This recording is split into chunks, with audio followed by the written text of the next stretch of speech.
Millionaire CEO sees twins selling their toy car to save their mother, not knowing that their lives would change. Before we dive into the story, drop a comment below and tell us where you're watching from. Enjoy the story. The autumn wind swept through Central Park, carrying dried leaves past the worn bench where twin boys sat quietly. Zach and Lucas Wilson, identical down to the freckles scattered across their noses, huddled together against the morning chill. Between them rested a shiny red toy car, weathered at the edges but still gleaming where the sun caught its surface. "Someone's gotta want it," Zach whispered, his small hands nervously turning the toy. "It's the coolest car ever." Lucas nodded, swallowing hard as he scanned the passing crowd. His stomach rumbled, but he ignored it. They hadn't eaten since yesterday's meager breakfast, but food wasn't the priority now. Not with their mother lying pale and weak in their tiny apartment. "Let's try over there," Lucas suggested, pointing toward the busier path where business people hurried to work. The twins positioned themselves strategically, summoning courage beyond their 10 years. Their identical blue eyes, serious and determined, watched each passerby with desperate hope. "Excuse me, sir," Zach called to a man in an expensive suit. "Would you like to buy our car? It's really special." The man walked past without acknowledging them. This pattern repeated throughout the morning, people rushing by, some offering pitying glances, others pretending not to see them at all. "Need to try harder," Lucas said finally, his voice breaking. "Mom needs the medicine today." Across the park, a tall figure emerged from a sleek black car. Blake Harrison adjusted his custom-tailored suit jacket, nodding curtly as his driver confirmed his afternoon meeting schedule. At 42, Blake had built Harrison Industries into a global technology empire, his name synonymous with innovation and ruthless business acumen. "I'll walk through the park," he told his driver. "Meet me on the east side in 15 minutes. Blake moved with purpose, his expression neutral as he mentally reviewed quarterly projections. He barely registered the people around him until a small voice cut through his thoughts. "Sir? Would you buy our car, please?" Blake's stride faltered. Something in that voice, its desperate sincerity, made him stop. He turned to see twin boys looking up at him, identical faces pinched with anxiety. One held out a toy car like it. It was a precious artifact. "We're selling it," the boy continued. "It's really fast and the door's even open." Blake found himself staring at the twins, an unexpected tightness forming in his chest.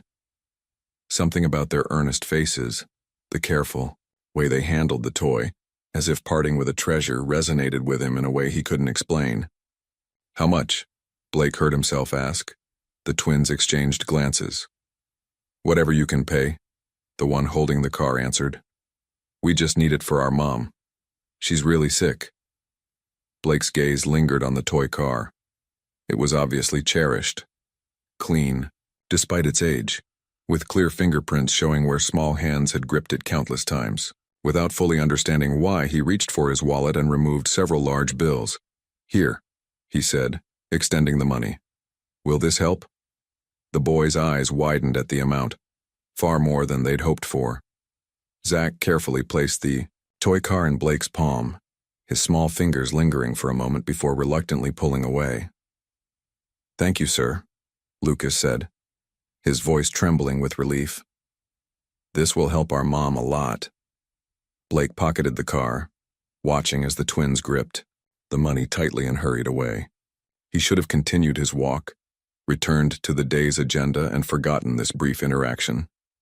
Instead, he found himself watching the boys' retreating figures, those identical heads bent together in urgent conversation. Blake turned to his driver, who had followed at a discreet distance. "Follow them," he said quietly, surprising himself with the command. "I want to see where they live." As his car moved slowly behind the hurrying twins, Blake stared at the toy car now resting in his hand. It had been years since anything had disrupted his carefully ordered existence. Years since he had felt this pull, this need to understand something beyond profit margins and strategic acquisitions. Blake Harrison didn't believe in fate or coincidence. But as he watched those twin boys through the tinted window, he couldn't shake the feeling that something significant had just happened. something that would change everything. Blake's car followed the twins to a dilapidated apartment building in one of the city's forgotten neighborhoods. The contrast between his sleek vehicle and the crumbling surroundings couldn't have been starker. As the boys disappeared inside, Blake sat motionless, the toy car still in his hand. "Wait here," he told his driver, stepping out before he could reconsider. The building's stairwell smelled of mildew and despair. Blake climbed 4 flights, following the sound of excited children's voices until he reached a door with peeling paint. He hesitated, then knocked firmly. The door opened slightly, revealing one twin's suspicious face. "It's the man from the park," he called over his shoulder, eyes wide with confusion. The door opened wider. Both boys stood there, uncertainty written across their identical faces.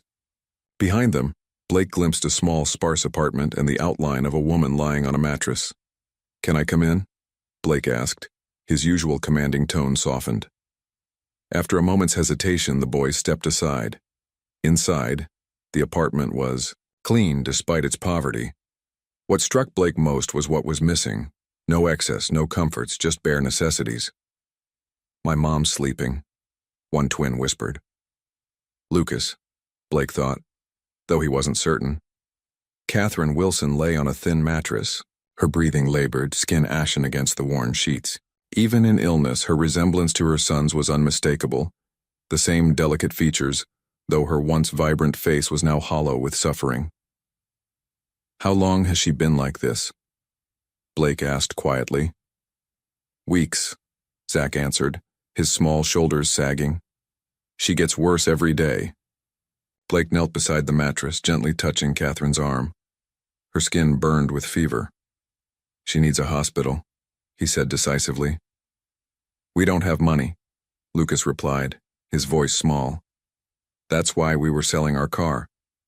Blake looked at the toy still in his pocket, then at the desperate faces of the twins. Something inside him, something he thought long buried, stirred to life. "I'll take care of it," he said firmly.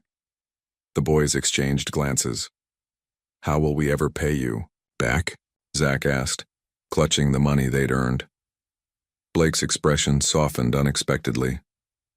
"You already sold me your car, remember? Now it's my turn to help." Without waiting for their response, Blake lifted Catherine gently in his arms. She mumbled something incoherent, too weak to resist. The twins followed anxiously as Blake carried their mother down the stairs and into his waiting car. "Where are we going?" Lucas asked, holding his mother's limp hand. "To people who can help her," Blake answered, already dialing his phone. As the car pulled away, Blake found himself wondering what had possessed him to get involved. For years he'd built walls around himself, focused solely on his empire, avoiding anything that might reawaken the pain he'd buried so deeply. Yet something about these twins and their desperate situation had breached those defenses. Looking at their worried faces in the back seat, Blake understood with startling clarity that his carefully isolated life had just become irrevocably entangled with theirs. The emergency room doors slid open as Blake carried Catherine inside, the twins trailing anxiously behind. His commanding presence cut through the usual waiting procedures, and within minutes, doctors were examining Catherine while nurses guided the concerned boys to nearby chairs. "Severe dehydration, probable kidney failure," a doctor murmured, checking Catherine's vitals. "How long has she been like this?" "They say weeks," Blake replied, watching as the medical team worked with efficient urgency. "Will she recover?" The doctor's expression remained professionally neutral. "She needs immediate treatment. Are you family?" Blake hesitated only briefly. "Yes," he answered firmly, surprising himself with the conviction in his voice. Tests confirmed. The doctor's initial assessment: severe kidney disease requiring immediate dialysis. Blake authorized all necessary treatments without hesitation, signing forms and providing his insurance information as if he'd been caring for Catherine his entire life. Hours later, Blake found himself sitting between the exhausted twins in a quiet hospital corridor. The boys leaned against him, fighting sleep but losing the battle. Neither had left their mother's side until the doctors had insisted they step out during a procedure. Is Mom going to die? Lucas whispered, his small voice cracking. Blake looked down at the boy, seeing fear in those blue eyes that seemed far too wise for their years. No, he said with certainty. She's getting the best care possible now. But what happens after? Zach asked, equally concerned. We can't stay at the hospital forever. The question hung in the air. Blake had been so focused on getting Catherine treatment that he hadn't considered what would come next. The thought of sending these children back to that barren apartment while their mother recovered was unthinkable. You'll come stay with me, Blake heard himself say, the words forming before he'd fully considered them. Just until your mother is better. The twins exchanged doubtful glances. Your house must be really big, Lucas said after a moment, trying to imagine it. It is, Blake confirmed, feeling strangely self-conscious about his wealth for the first time in years. Plenty of room for both of you. When Catherine was finally stabilized and sleeping, a nurse approached with paperwork and questions about childcare arrangements. Blake smoothly took charge, explaining that the boys would be staying with him. His confident tone left no room for argument or suspicion. As they prepared to leave, Blake watched the twins say goodbye to their unconscious mother, each placing a gentle kiss on her forehead with a tenderness that tightened his chest. These children, who had every reason to be broken by circumstance, showed a resilience and love that stirred something long dormant within him. The drive to Blake's estate was silent, the twins pressed together in the back seat, occasionally whispering to each other as the city landscape gave way to manicured suburbs and eventually the private road leading to Blake's mansion. When the car stopped before the imposing structure, the boys' exhaustion momentarily lifted, replaced by awe at the sheer size of the house illuminated by subtle landscape lighting. You live here alone? Zach asked as they stepped out of the car. Blake nodded, suddenly seeing his home through their eyes, grand, impressive, and utterly empty of what truly mattered. Not tonight, he said quietly, leading them toward the massive front doors. Tonight, you're here too. Morning light streamed through tall windows as Zach and Lucas cautiously explored their temporary home. The mansion's grandeur overwhelmed them. Crystal chandeliers hanging from vaulted ceilings, artwork worth more than their entire life's possessions, and corridors leading to seemingly endless rooms. Do you think he has a pool? Lucas whispered, excitedly. Probably 3, Zach replied, running his hand along a marble banister. The boys had slept in a guest suite larger than their apartment, in beds so soft they'd felt like they were floating. Despite their concern for their mother, childish wonder temporarily overtook worry as they discovered each new corner of Blake's estate.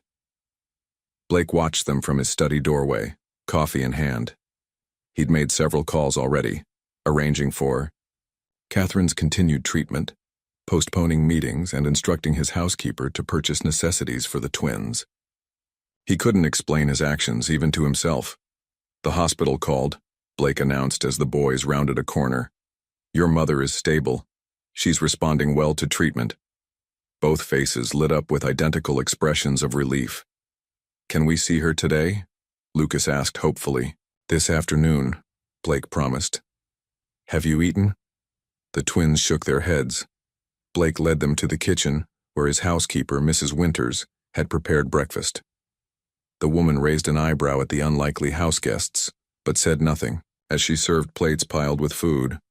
Eat, Blake instructed, checking his phone as messages accumulated. The boys needed no encouragement, devouring the meal with barely concealed desperation. Later, as Blake answered emails, he heard a commotion outside his study. You can't go in there, Mrs. Winters was saying firmly. Blake opened the door to find Zach attempting to peer around the housekeeper into a room at the end of the hall, a room Blake kept permanently locked. That door is always closed, Mrs. Winters explained apologetically. I tried to tell them. It's fine, Blake interrupted, his voice tight. To the twins, he added, that room is private, the rest of the house is yours to explore, but that room remains closed. Understood? Both boys nodded, chastened by his sudden coldness. That afternoon, Blake's driver took them to the hospital. Catherine was awake, though weak, her face brightening at the sight of her sons. My boys, she whispered, as they carefully hugged her. "I was so worried." "Mr. Harrison is letting us stay at his house, Mom," Lucas explained excitedly. "It's huge." Catherine's eyes found Blake, standing uncomfortably at the doorway. "I don't know how to thank you," she said softly. "There's no need," Blake replied, stiffly. The doctor arrived with updates explaining Catherine's condition in simplified terms for the twins. "Your mom's kidneys weren't working properly. We're helping them filter her blood while they heal." "Will she get better?" Zach asked, clutching his mother's hand. "With continued treatment, yes," the doctor confirmed. "But it will take time." On the drive back, the twins were quiet, processing their mother's condition. "Why are you helping us?" Lucas finally asked, breaking the silence. Blake stared out the window, watching the city pass. Why indeed? He'd spent years building walls around himself, focusing solely on his empire. Why risk pain by letting these strangers in? Sometimes people just need help, he answered eventually, avoiding the deeper truth. That night, after the twins were asleep, Blake stood before the locked door, key in hand. Inside was everything he'd tried to forget. Photos, toys, memories preserved like insects in amber. His fingers tightened around the key, then released. Not tonight. Perhaps not ever. Behind him, the house felt different. No longer just an empty monument to his success, but temporarily alive with the presence of children again. The sensation was both comforting and terrifying. A week passed, settling into an unexpected rhythm. Each morning, Blake found himself waking earlier than usual, listening for the sounds of life in his formerly silent home. The twins' footsteps, their whispered conversations, even their occasional disagreements had become part of the mansion's new soundtrack. Blake's staff adapted with professional efficiency, though not without curiosity. Mrs. Winters stocked the kitchen with child-friendly foods, while the groundskeeper found himself answering endless questions about the gardens from two identical shadows that followed him around. "Mr. Harrison," Zach approached Blake as he worked in his home office. "Can we visit Mom today?" Blake checked his watch. "We'll go after lunch. How's the room working out for you both?" "It's awesome," Zach replied, his eyes brightening. "Lucas found a chess set in the closet. Do you play?" Blake's fingers stilled on his keyboard. "I used to. Could you teach us sometime?" The boy's hopeful expression made declining impossible. "Perhaps," Blake answered, returning to his work. Zach lingered a moment before retreating, leaving Blake alone with an unexpected surge of emotion. At the hospital, Catherine's improvement was evident. Color had returned to her cheeks, and she sat up, embracing her sons as they bounded into the room. "The doctors say I'm responding well to treatment," she told Blake as the twins explored the small hospital room. "I don't know how I'll ever repay—" "Don't," Blake interrupted. "Focus on recovery." Later, as the twins chatted animatedly with a nurse, Catherine studied Blake more carefully. "You don't have children of your own?" she asked quietly. Blake's posture stiffened. "No," he answered. Then, after a pause, "Not anymore." Catherine's eyes widened slightly at the implication, but before she could respond, Lucas called for her attention, breaking the moment. That evening, dinner at the mansion was interrupted by a crash from the living room. Blake and Mrs. Winters rushed in to find Zach standing horrified before the shattered remains of an antique vase. "I'm sorry," the boy stammered, eyes wide with fear. "I was just looking. I didn't mean to." Blake surveyed the damage. The vase, a rare piece he'd acquired at auction years ago, lay in irreparable pieces. "Are you hurt?" he asked calmly. Zach shook his head, clearly expecting punishment. "Good," Blake said. "Mrs. Winters, please clean this up." To Zach's astonishment, Blake simply turned and walked back toward the dining room. "Aren't you mad?" Zach asked, following cautiously. Blake paused. "It's just a thing," he said. "Things can be replaced." Later that night, unable to sleep, Blake wandered the darkened house.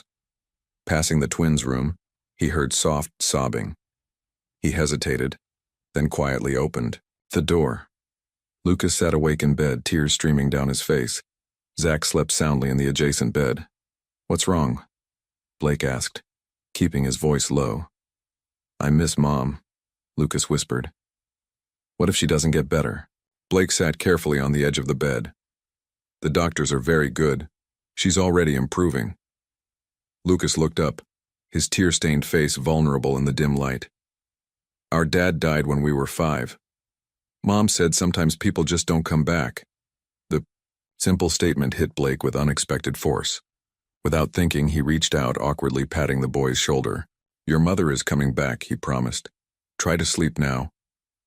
As he closed the door behind him, Blake felt something shift inside, a crack in the careful fortress he'd built around his heart, letting in both pain and something else he wasn't ready to name.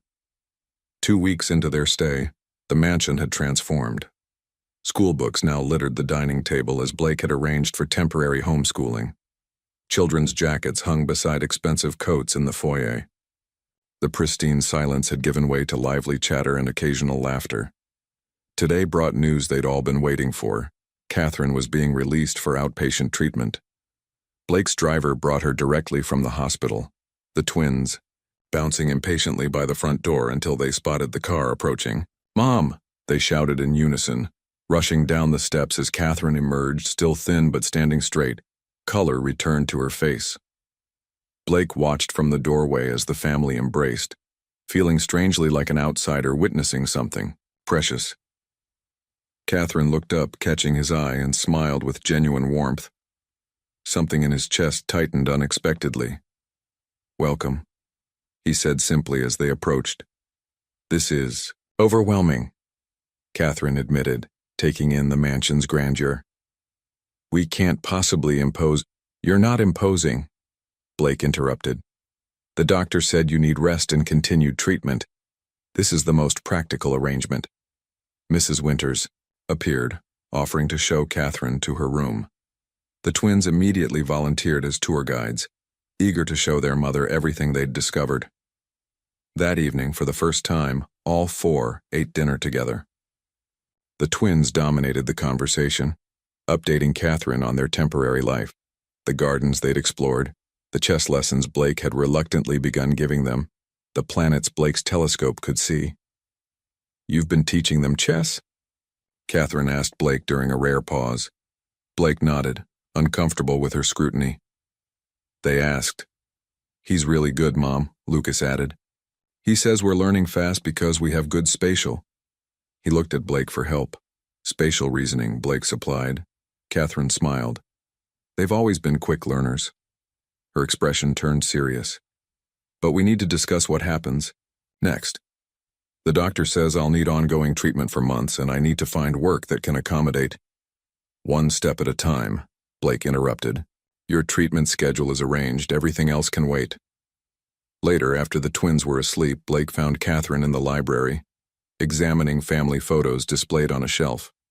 Carefully curated images of Blake's parents and business, achievements with conspicuous gaps. "Thank you," she said without turning. "Not just for the medical care, but for making my boys feel safe. They've had so little stability." Blake remained in the doorway. "They're remarkable children." They mentioned a locked room, Catherine said carefully. "They think it might be filled with treasure." Blake's posture stiffened. "Just storage," he lied. Catherine turned, studying him with gentle perception. "I understand privacy, Mr. Harrison. We all have parts of ourselves we keep locked away." The simple understanding in her voice nearly undid him. For years, colleagues and associates had tiptoed around his past, treating him like a ticking bomb. Catherine's straightforward acknowledgement was disarming. "Blake," he said suddenly. "Please call me Blake." She nodded. "Blake, then." An awkward silence fell between them, filled with unasked questions. "I should rest," Catherine finally said. "Good night, Blake." After she left, Blake poured himself a drink, contemplating how quickly these strangers had infiltrated his carefully constructed solitude. The most disturbing realization wasn't that he minded their presence, but that he was beginning to dread their eventual departure. Out of habit, his hand reached into his pocket where he still carried the twins' toy car. He examined it under the lamp's glow, running his thumb over its worn edges. wondering how something so small could have triggered such significant disruption to his life. Blake sat alone in his office, quarterly reports forgotten on his desk. Outside, he could hear the twins laughing as they kicked a soccer ball across the lawn. The sound penetrated the thick windows, infiltrating the sanctuary he'd maintained for years. 3 weeks had passed since Catherine's release from the hospital. Her strength returned gradually, but her medical team insisted on continued rest between treatments. The temporary arrangement showed no signs of ending soon, a fact that left Blake increasingly conflicted. His phone buzzed with a message from his executive assistant. "Board meeting tomorrow, 9 a.m. Confirm attendance?" Blake stared at the screen. He'd been working remotely, making occasional appearances at the office when necessary. His absence had sparked rumors, which his team managed efficiently. Yet the truth, that he, Blake Harrison, ruthless business titan, was playing host to a struggling single mother and her twins, would be incomprehensible to his colleagues. "Confirmed," he typed, then set the phone aside. The office door opened, slowly, and Lucas peered in. "Mr. Blake, Mom said to tell you dinner's ready." Catherine had insisted on cooking whenever she felt strong enough. To earn her keep, she'd explained, despite Blake's protests. Her simple, home-cooked meals had become strangely meaningful, bringing them together around the dining table each evening. "I'll be right there," Blake replied. Lucas hesitated. "Can I ask you something?" Blake nodded, gesturing for the boy to enter. "Why do you always keep that toy car in your pocket? The one we sold you." Blake's hand instinctively touched his jacket pocket where the small car indeed rested. He hadn't realized the boy had noticed. "I'm not sure," he answered honestly. Lucas approached, stopping respectfully before the desk. "It was our dad's. He gave it to us before he died." Blake felt a stab of guilt. "I didn't know. You should have it back." Lucas shook his head. "We sold it fair. Mom says a deal is a deal." He studied Blake curiously. "Did you have kids? Is that why you have that locked room?" The directness of the question knocked the air from Blake's lungs. In the corporate world, no one dared mention his past. So bluntly, "I did," he admitted, the words feeling foreign on his tongue. "A son." What happened to him? Blake should have shut down the conversation, changed the subject, maintained the walls he'd built. Instead, he heard himself answer, "There was an accident, a car accident. He and my wife were killed." Lucas absorbed this with solemn understanding beyond his years. "That's why you helped us, isn't it? Because we reminded you of him." Blake looked away, uncomfortable with the boy's perception. "Perhaps. Mom says people come into our lives for a reason," Lucas continued. "Maybe we came into yours to help you too." Before Blake could respond, Zach appeared at the door. "Come on. Mom made spaghetti." Lucas smiled and followed his brother. At the doorway, he turned back. "You should come too, Mr. Blake. It's better when we're all together." Dinner that night was animated, the twins recounting their soccer game while Catherine smiled at their enthusiasm.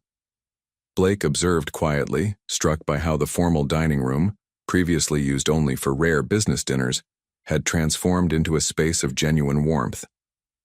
"The boys tell me you have a board meeting tomorrow," Catherine said as the twins cleared the dishes, insisting on helping despite Mrs. Winter's presence. "Yes," Blake confirmed. "I should be back by evening." Catherine nodded. "We'll manage fine. It's good for you to return to normal life." But as Blake looked around the table, he realized with startling clarity that this improvised family dinner with people who had been strangers weeks ago felt more like normal life than anything he'd experienced in years. The realization terrified him. The board meeting dragged interminably. Blake found himself checking his watch repeatedly, his mind wandering to the mansion and its temporary residents. When his CFO asked about quarterly projections, Blake had to request the question be repeated, an unprecedented lapse in his legendary focus. "Everything all right, Blake?" his COO asked during a break, genuine concern in his voice. "Fine," Blake replied curtly. "Let's finish this." By the time he returned home, evening had fallen. The mansion was unusually quiet as he entered. Following the sound of hushed voices, he found Catherine in the twins' room, sitting beside Zach's bed. "What happened?" Blake asked, seeing the boy's flushed face. "Fever," Catherine explained, worry etched in her features. "It came on suddenly this afternoon." Zach managed a weak smile. "Hi, Mr. Blake." Lucas sat cross-legged on his own bed, watching his brother anxiously. "He threw up twice," he reported solemnly. Blake approached, noting Zach's glazed eyes and labored breathing. Without hesitation, he pulled out his phone and dialed his personal physician. "He'll be here in 20 minutes, Blake announced after a brief conversation. Catherine looked up, startled. "A house call? That's not necessary." "It is," Blake interrupted. "We don't know if this is related to your condition or something contagious. Better to be cautious." The doctor confirmed it was just a common virus, prescribing rest and fluids. Yet even after this reassurance, Blake found himself returning to check on Zach throughout the night, an inexplicable anxiety gripping him each time he walked away. During Selma's one such visit, he found Catherine asleep in the chair beside Zach's bed, her hand still resting on her son's forehead. In sleep, the strain of recent months showed plainly on her face. Blake quietly draped a blanket over her shoulders, then stood watching both mother and child, an unfamiliar ache spreading through his chest. The next morning, Zach's fever had broken. Blake canceled his meetings again, working from home while periodically checking on the boy's recovery. By afternoon, Zach was sitting up, sipping ginger ale while Lucas entertained him with exaggerated stories. "You didn't have to stay home," Catherine said, finding Blake in his study later. "We could have managed." Blake looked up from his laptop. "I wanted to be sure he was recovering." Catherine studied him with that perceptive gaze that always made him feel transparent. "You care about them." It wasn't a question. Blake closed his laptop, struggling with how to respond. "The boys have started calling you Mr. Blake instead of Mr. Harrison," she continued. "They've become attached to you." "And that concerns you," Blake surmised. Catherine sighed, sitting in the chair opposite his desk. "We can't stay here forever, Blake. Eventually I'll be well enough to work again, to provide for my sons properly. And then—" She left the sentence unfinished, but its conclusion hung heavily in the air. Then they would leave. Return to their own life. This temporary intersection would end. "My treatments are working better than expected," Catherine continued, softly. "The doctor says I might be ready for reduced sessions within a month. I've started looking at apartments we can afford." Blake felt something cold settle in his stomach. "There's no rush," he said, his voice uncharacteristically uncertain. "There is," Catherine countered gently. "The longer we stay, the harder it will be for all of us when we leave." Blake had no response. In business, he never hesitated, never showed uncertainty. But this wasn't business. This was something he'd deliberately avoided for years. Emotional entanglement, the risk of caring too deeply. "You've given us so much already," Catherine said, rising to leave. "We can't take advantage of your generosity forever." As she reached the door, Blake finally spoke. "And if I asked you to stay?"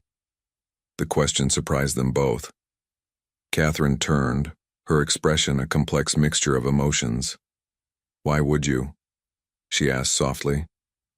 Blake had no answer, at least, none he was ready to voice aloud. That night, Blake stood before the locked door, key trembling slightly in his hand. For 5 years, he'd preserved this room exactly as it had been the day of the accident. Thomas's room, frozen in time, like a memorial. His conversation with Catherine echoed in his mind. "And if I asked you to stay?" The words had escaped before he could stop them, revealing more than he'd intended. With a deep breath, Blake inserted the key. The lock turned with a soft click that seemed to reverberate through the silent hallway.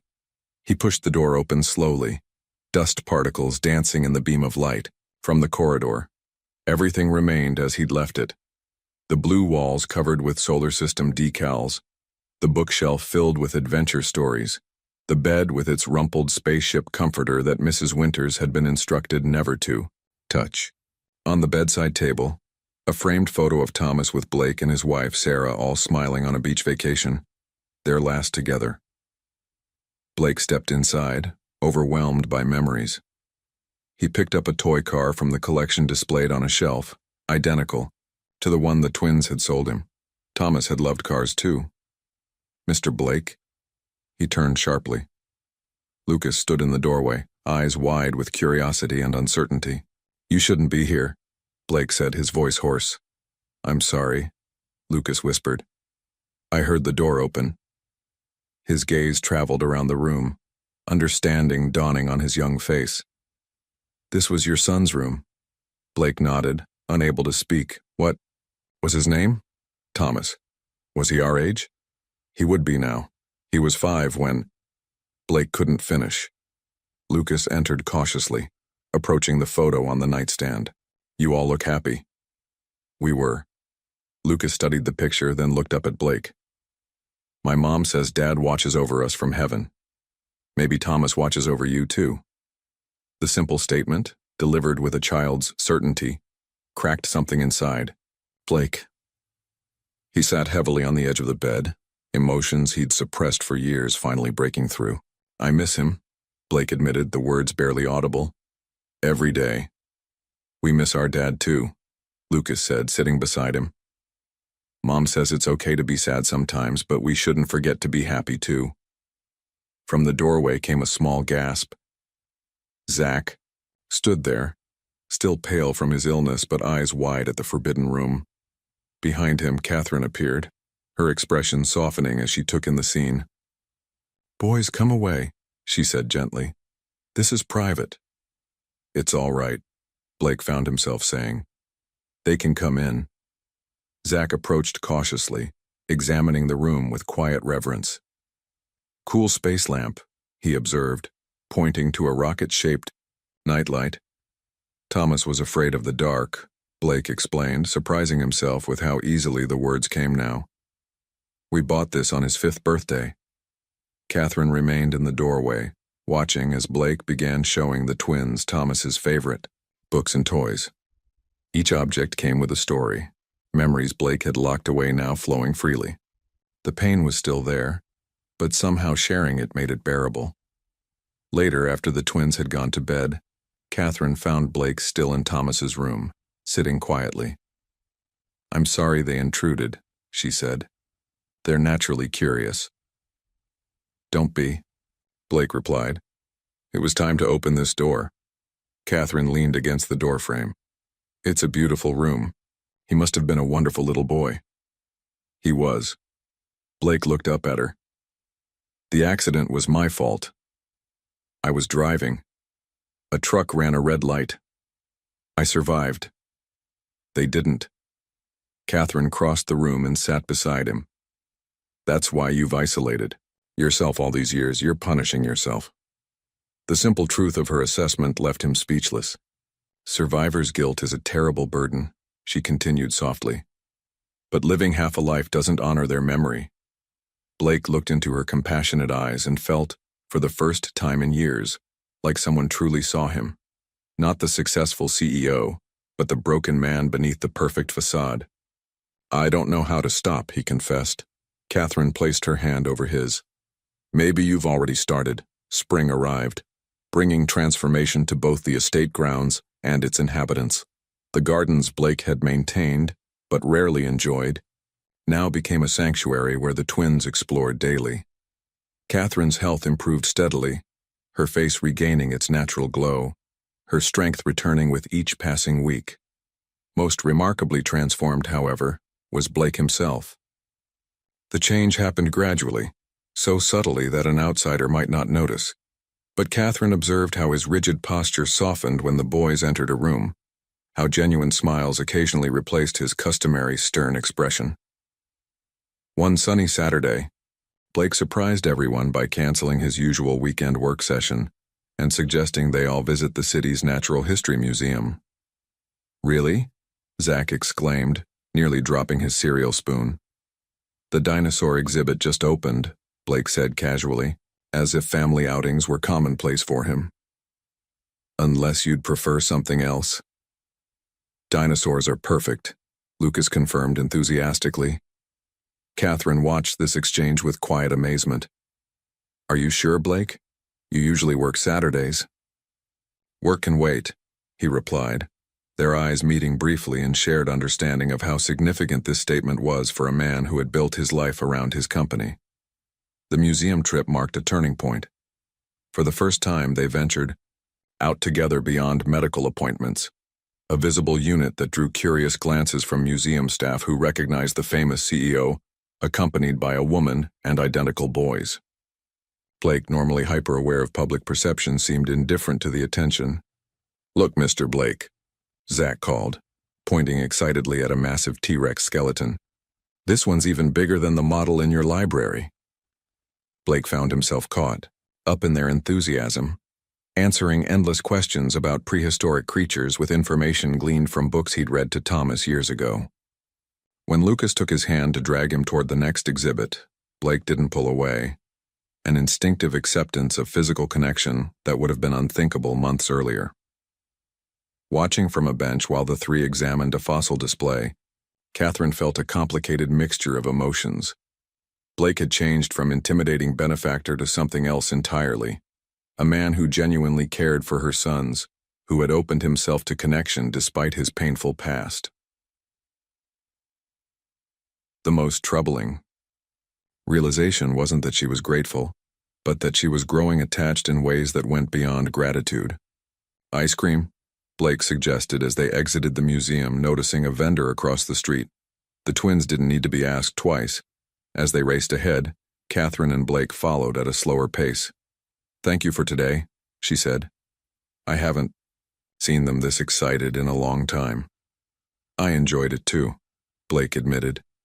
More than I expected. You're good with them, Catherine observed. Patient. Not many men would be. Blake watched the twins comparing ice cream flavors at the counter. They make it easy. They're remarkable children. You've given them something invaluable, Catherine said softly. Stability, security, a male presence they can trust. Blake turned to her, his expression serious. Catherine, about what you said last week. Looking for an apartment. Blake, she interrupted gently. We can't stay in your world forever. You've already done more than anyone could expect.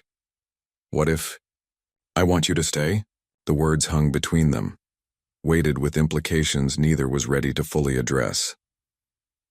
Before Catherine could respond, the twins returned, proudly displaying elaborate ice cream concoctions.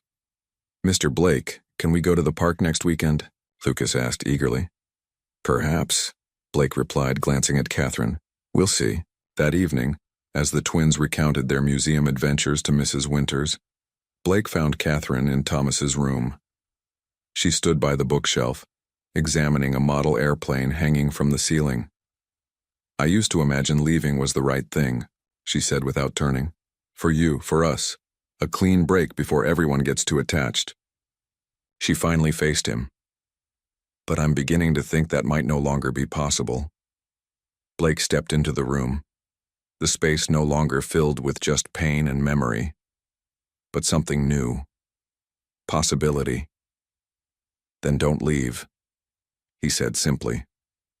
Morning. Sunlight streamed through the kitchen windows as Catherine prepared breakfast, moving with an ease that reflected her improving health. The aroma of coffee and pancakes filled the air, creating a sense of domestic tranquility that had once been unimaginable in Blake's austere home. Need help? Blake asked, entering the kitchen in casual weekend attire rather than his usual business suit. Catherine smiled. You can set the table. The boys should be down any minute. They worked together in comfortable silence, the routine now familiar after 2 months of cohabitation. When Blake's hand accidentally brushed against hers while reaching for plates, neither pulled away immediately, a subtle acknowledgement of the growing connection between them. Dr. Levine says I can reduce my treatments to once weekly, Catherine mentioned, flipping a pancake. My kidney function has stabilized beyond their expectations. Blake paused, That's wonderful news.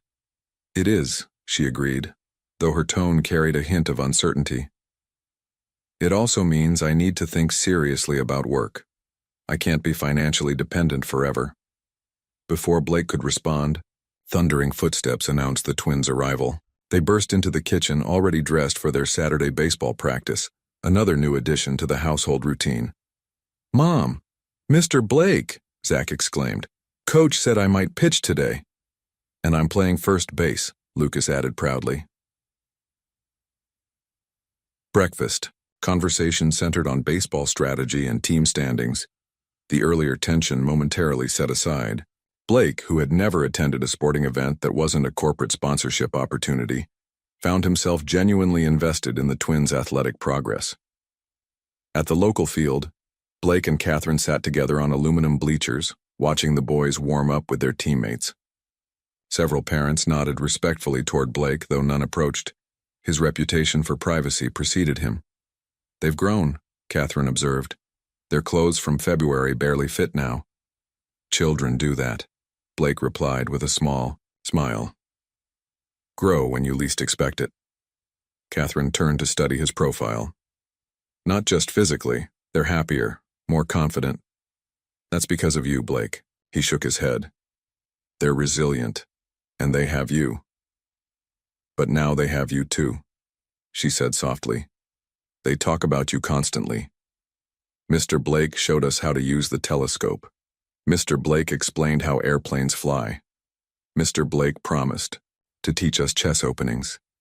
Blake watched as Zach took position on the pitcher's mound, his small face concentrated with determination. "I never expected this," Blake admitted. "Any of it." "Neither did I," Catherine replied. "When you appeared at our door that day, I thought you were just a wealthy man assuaging his conscience with charity. And now? Now I know better." Their eyes met, communicating more than words could express. The moment was interrupted by cheers as Zach struck out his first batter. Blake found himself on his feet, applauding more enthusiastically than he had for any business achievement. Later that evening, after the twins had gone to bed, Blake and Catherine sat on the terrace, the spring air mild and fragrant with blooming flowers. Between them rested the real estate listings Catherine had been discreetly researching. "These are all too far from your treatments," Blake observed, examining the circled apartments. "They're what I can afford," Catherine replied pragmatically. "I've applied for administrative positions that would accommodate my medical schedule." Blake set the papers aside. "There's another option." "Blake, hear me out," he interrupted, gently. "This house has 7 bedrooms. The boys are thriving in their school. Your medical team is nearby." He paused, gathering courage. "Stay. Not as temporary guests, but permanently." Catherine looked away, her profile gilded by moonlight. "People would talk. They'd say I manipulated you, that the boys and I are taking advantage." "Let them talk," Blake said with sudden fierceness. "I've spent 5 years making decisions based on what others might think, on maintaining perfect control. I'm tired of it." "What exactly are you proposing?" Catherine asked, her voice barely above a whisper. Blake reached across the table, taking her hand. "I'm proposing we stop pretending this is temporary, that we acknowledge whatever this is between us deserves a chance." He squeezed her hand gently. "I'm not asking for immediate answers. Just don't leave yet." Catherine's eyes glistened in the dim light. "I'm afraid," she admitted. "Not of you, but of hoping again, of letting the boys hope." "I'm afraid too," Blake confessed. "But for the first time in years, I'm more afraid of losing something than of having it." As the night deepened around them, neither moved to break the connection of their intertwined hands, a silent agreement to face their fears together. Summer arrived in full splendor, transforming the estate's formal gardens into a playground, where the twins spent endless hours exploring, building forts, and occasionally helping the amused groundskeeper with simple tasks. The mansion itself had undergone a more subtle transformation. Children's artwork now adorned the refrigerator, colorful sneakers cluttered the entryway, and laughter echoed through previously silent corridors. 3 months had passed since Blake's proposition on the terrace. Catherine had neither accepted nor rejected his offer of permanence, but they had fallen into a comfortable rhythm that felt increasingly like family life. "Mom, Mr. Blake, look what we found," Lucas called one Saturday morning, bursting into the breakfast room where Blake and Catherine were quietly enjoying coffee. Both boys appeared, muddy and triumphant, holding a small turtle between them. "He was by the pond," Zach explained excitedly. "Can we keep him, please?" Blake glanced at Catherine, who raised an eyebrow in silent communication. Their newfound ability to converse without words, one of many developments in their evolving relationship. "A turtle requires proper care," Blake replied thoughtfully. "Perhaps we should research what he needs first." "We could build him a habitat," Lucas suggested. "Mr. Blake, you said you had building supplies in the garage, right?" "I did," Blake confirmed, surprising himself with how naturally he now included the boys in his plans and possessions. Catherine watched this exchange with a gentle smile. "Wash up first, then we can look up turtle care online." The boys dashed off, leaving muddy footprints that would have once horrified Blake but now barely registered. "You realize this means we'll be constructing a turtle paradise this afternoon," Catherine said with amusement. "I've negotiated billion-dollar contracts," Blake replied dryly. "I suspect I can handle turtle architecture." Their laughter mingled easily, a sound that had become increasingly common. The day unfolded in domestic harmony, researching turtle habitats online, gathering supplies, and working together in the garden to create a suitable home for the reptilian visitor. Blake, who once delegated every task to staff, found himself kneeling in dirt, patiently explaining to the twins how to create proper drainage for their habitat. Mrs. Winters, bringing lemonade to the garden, paused to observe her employer, the formidable CEO now sporting dirt-smudged khakis and a relaxed smile as he worked alongside the boys. The housekeeper exchanged a knowing glance with Catherine, both women silently acknowledging the transformation. That evening, after tucking the twins into bed, another ritual Blake had gradually joined. He and Catherine settled in the library, with glasses of wine. "The turtle habitat is quite impressive," Catherine commented, curling comfortably into a corner of the sofa. "You've missed your calling as an environmental engineer." Blake smiled, his posture more relaxed than she'd ever seen in their early days. "The board would be shocked to see me covered in mud and pond water." "Your company has been patient with your reduced schedule," Catherine observed. "The benefits of being the founder," Blake replied, "though my executive team has handled things admirably in my partial absence." A comfortable silence settled between them, broken only by the ticking of the antique clock and the distant sounds of the house settling. "I received a job offer today," Catherine said finally. "Administrative director at a nonprofit.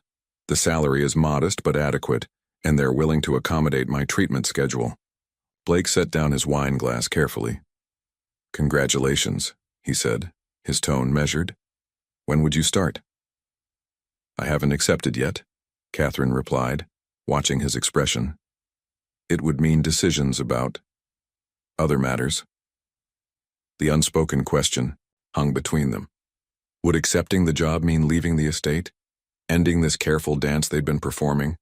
"Blake," Catherine continued softly, "we've lived in this beautiful limbo for months now.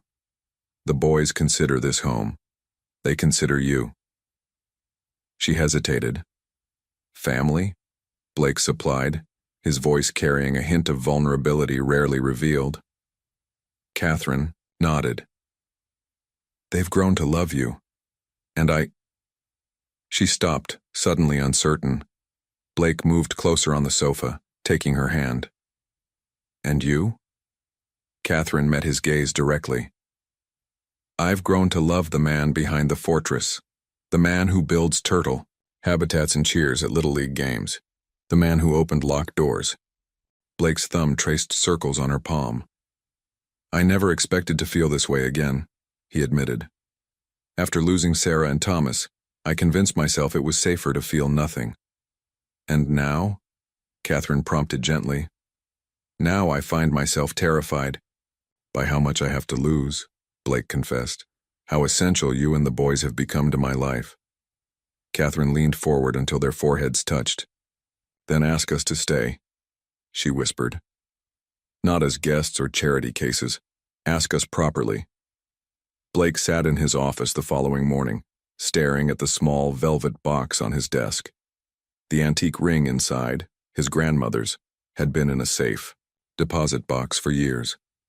He'd retrieved it yesterday after his conversation with Catherine, his mind racing with possibilities. Ask us properly, she had said. The words echoed in his mind, both thrilling and terrifying. Blake Harrison, who made multi-million-dollar decisions daily without hesitation, found himself paralyzed by uncertainty.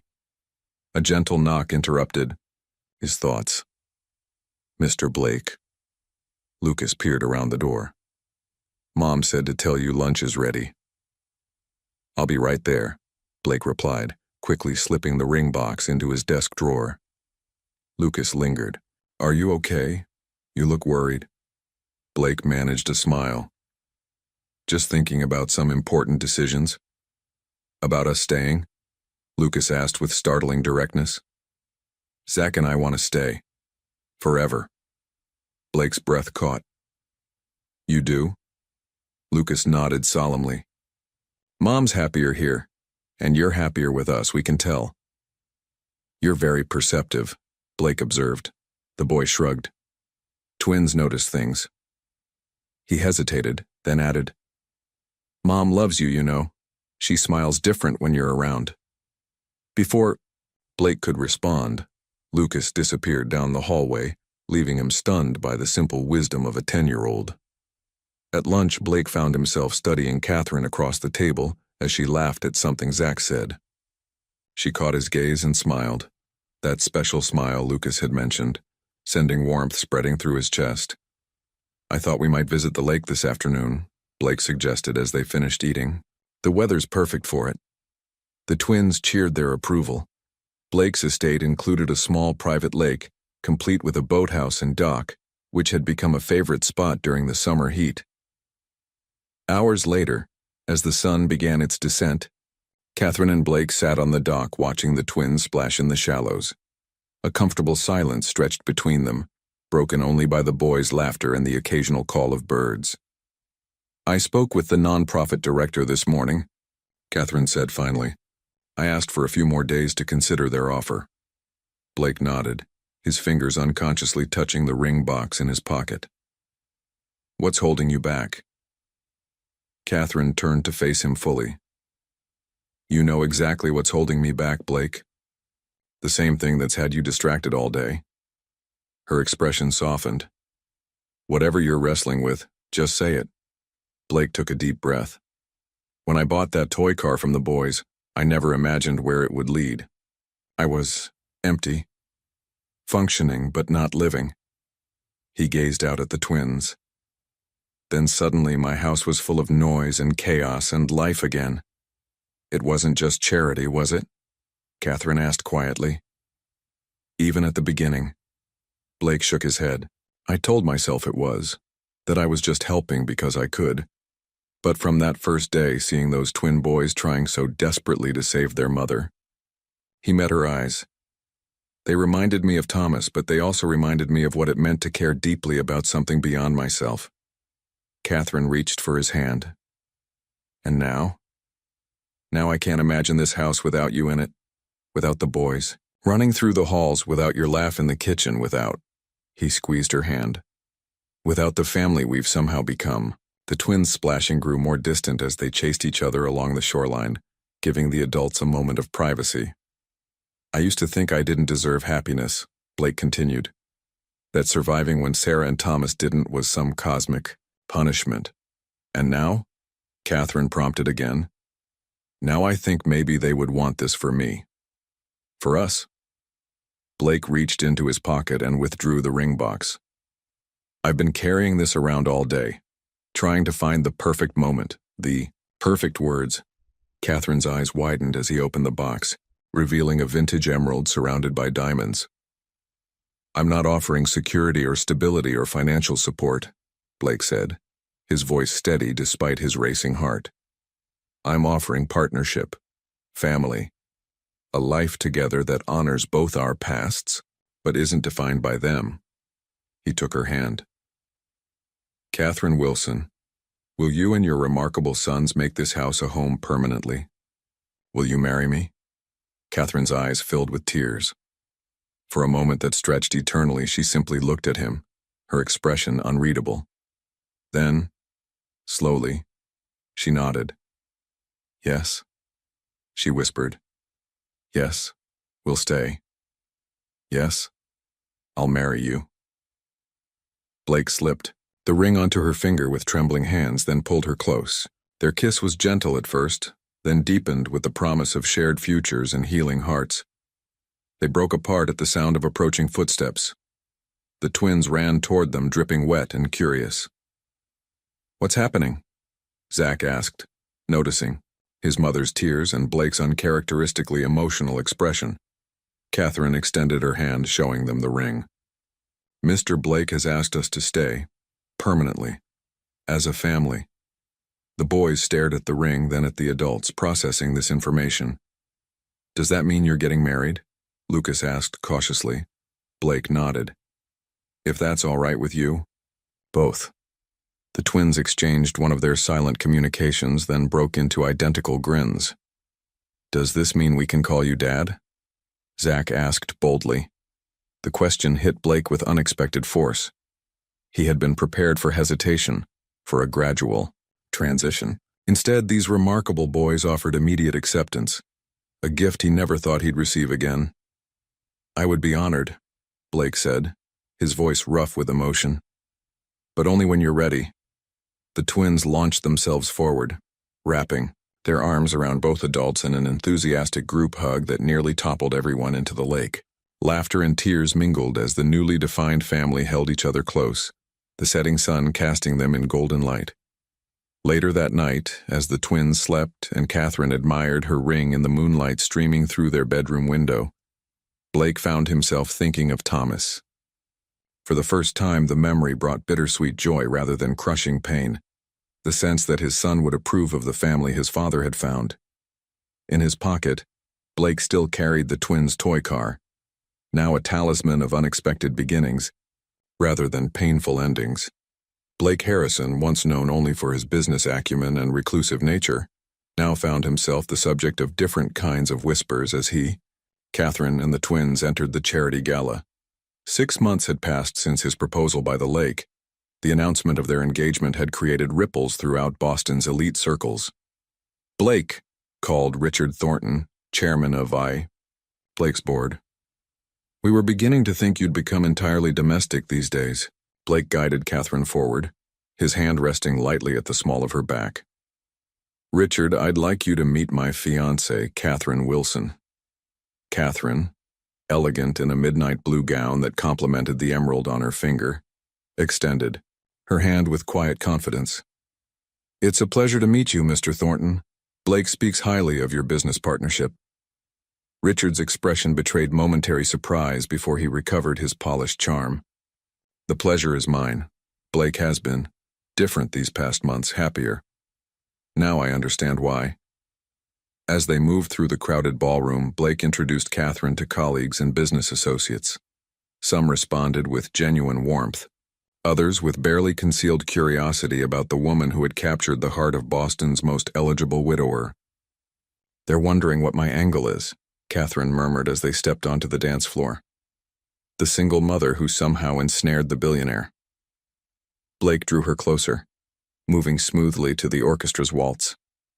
Let them wonder. We know. The truth, Catherine smiled up at him. Which is? That I'm the fortunate one, Blake replied, his voice low and sincere. That somehow I was given a second chance at happiness I never thought I deserved.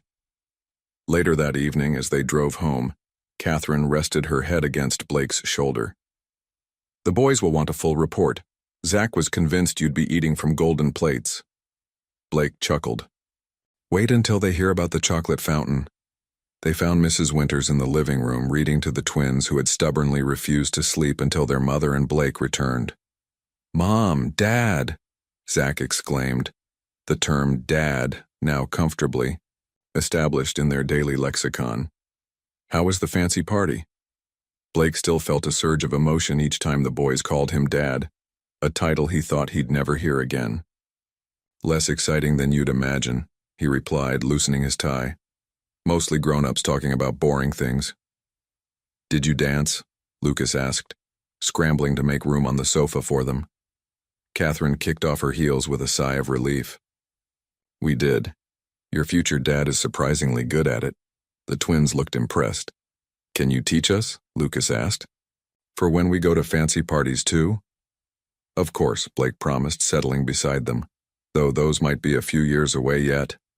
Mrs. Winters excused herself, smiling at the family tableau, so different from the solitary evenings that had once defined this household. I got an A on my science project, Zach announced proudly. Mrs. Peterson said my ecosystem model was exceptional, and I got picked for the school play, Lucas added, not to be outdone. Catherine and Blake exchanged glances of parental pride. These ordinary achievements, homework, school activities, small triumphs, and occasional failures, had become the precious fabric of their shared life. Later, after the twins had finally been persuaded to bed, Blake and Catherine stood in the doorway of Thomas's room, now a memorial space where photographs of both their past and present families shared space. Blake had suggested converting it to a proper bedroom for one of the twins, but Catherine had insisted otherwise. He's part of our family story too, she'd said. We don't erase the past. We build on it. Now, as wedding plans progressed and their lives intertwined more completely, Blake realized how right she had been. The room had transformed from a shrine to grief into a bridge between past and future, much like Blake himself. 3 weeks until the wedding, Catherine said softly, leaning against him. Having second thoughts? Blake pulled her close. Only about letting the twins be in charge of the rings. I'm envisioning a dramatic chase scene mid-ceremony, Catherine laughed. They promised to be on their best behavior, and Mrs. Winters threatened to withhold dessert for a month if they misbehave. Powerful incentive, Blake agreed, turning off the light as they left the room. Though I wouldn't care if the entire ceremony descended into chaos. As long as at the end of it you're my wife and we're officially a family. Catherine kissed him softly. We already are, Blake. The wedding just makes it official. The garden radiated with springtime glory. Roses climbed trellises, cherry blossoms carpeted pathways, and sunlight dappled the assembled guests. 1 year to the day since Blake's proposal, family and close friends gathered to witness not a wedding, but a renewal of vows. Catherine, radiant in ivory lace, stood opposite Blake beneath an arch of flowers. Between them stood Zach and Lucas, handsome in matching suits, eyes bright with joy as they held the velvet cushions bearing rings. 1 year ago, the officiant began, these 4 souls officially became a family. Today they celebrate that journey and renew their promises. Blake gazed at Catherine, still amazed by the miracle of her presence in his life. When I met 2 determined boys selling a toy car, I never imagined they would lead me back to life, he said, voice steady with certainty. You and the boys, healed wounds I thought permanent. You turned my house back into a home. Catherine squeezed his hands.